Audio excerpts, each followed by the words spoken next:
Ukraine says NATO decision allows further Russian bombing of its cities and villages. NATO has rejected Ukraine's appeal for a no-fly zone, prompting fierce criticism from President Volodymyr Zelensky, who said the move greenlighted Russia's bombing campaign of his country. Jens Stoltenberg, the Secretary-General of NATO, announced the decision following an urgent meeting of the 30-member alliance in Brussels.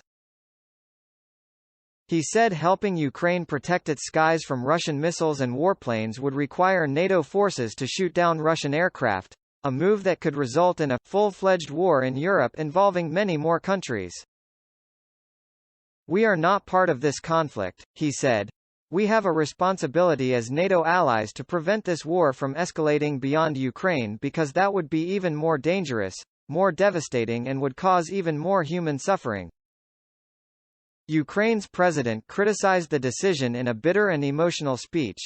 "Today there was a NATO summit, a weak summit, a confused summit, a summit where it was clear that not everyone considers the battle for Europe's freedom to be the number one goal," Zelensky said a televised address late on Friday. Today, the leadership of the alliance gave the green light for further bombing of Ukrainian cities and villages, having refused to set up a no-fly zone. Russia invaded Ukraine by land, sea and air on February 24, calling it a special military operation, aimed at dislodging neo-Nazis, ruling the country. The 9-day offensive has killed and wounded thousands of people and sent more than 1 million people seeking refuge across its borders. Zelensky said NATO, too, now bore responsibility for the deaths in Ukraine.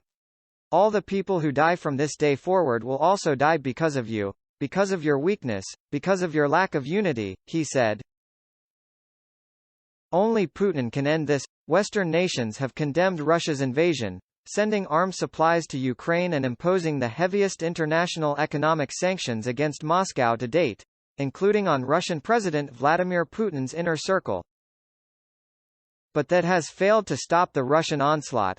On Friday, the West and its allies again promised Ukraine more military support, short of going to war, as well as more humanitarian aid and more essential supplies.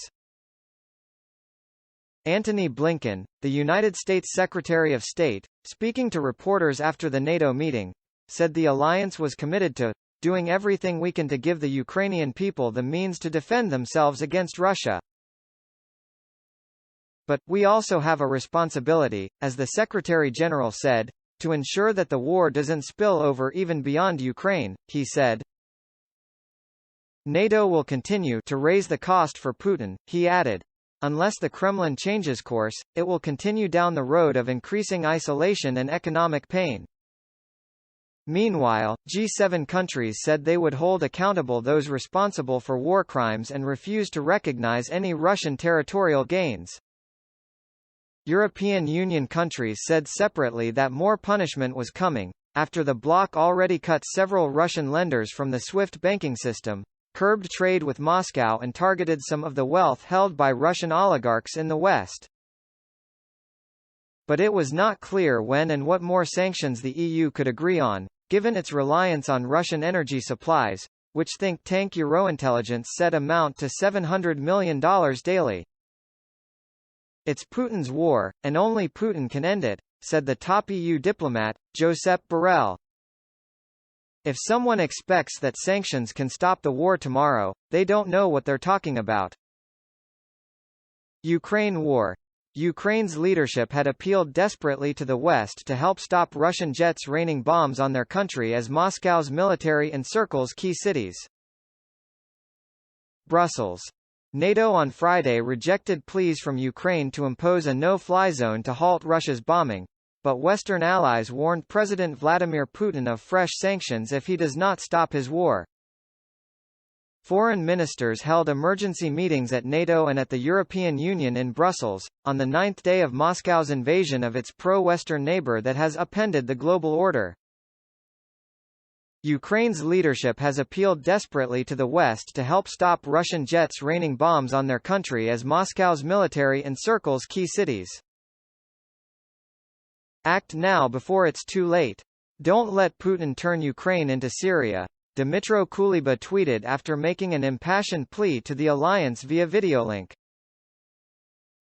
But NATO chief Jens Stoltenberg said the alliance would not intervene in the conflict over fears of a direct clash with Moscow that could spiral into a nuclear war. The only way to implement a no-fly zone is to send NATO fighter planes into Ukraine's airspace, and then impose that no-fly zone by shooting down Russian planes, Stoltenberg said after the urgent meeting. If we did that, we'll end up with something that could end in a full-fledged war in Europe, involving many more countries and causing much more human suffering. NATO members have rushed thousands of troops to Eastern Europe to bolster the alliance's flank closest to Russia and are sending weapons to help Ukraine defend itself. Kyiv has said that if NATO is not willing to shut Ukrainian airspace, then the Allies should supply it with warplanes and air defense systems to help stop Russian air attacks.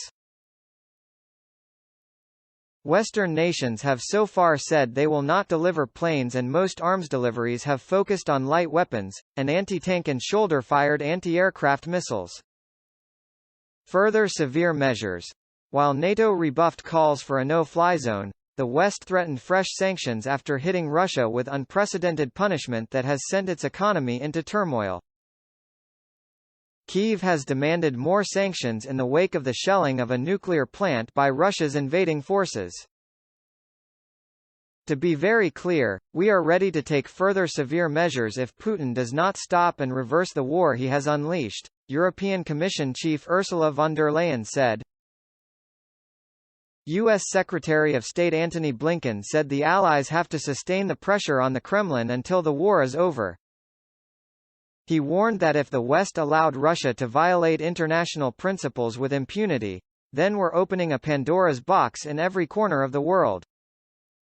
Some EU nations want the bloc to toughen its sanctions by cutting more banks from the global SWIFT interbank messaging system and begin targeting Russia's key oil and gas exports.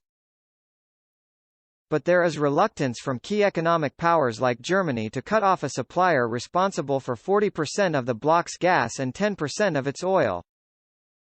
Yet everything remains on the table, EU Foreign Policy Chief Josep Borrell said. Today, what we see is the ugly face of war erupting again in our borders, and the Russians are bombing and shelling everything. Irish Foreign Minister Simon Coveney said that the EU was already preparing a fresh round of sanctions against Moscow and that they could be agreed soon.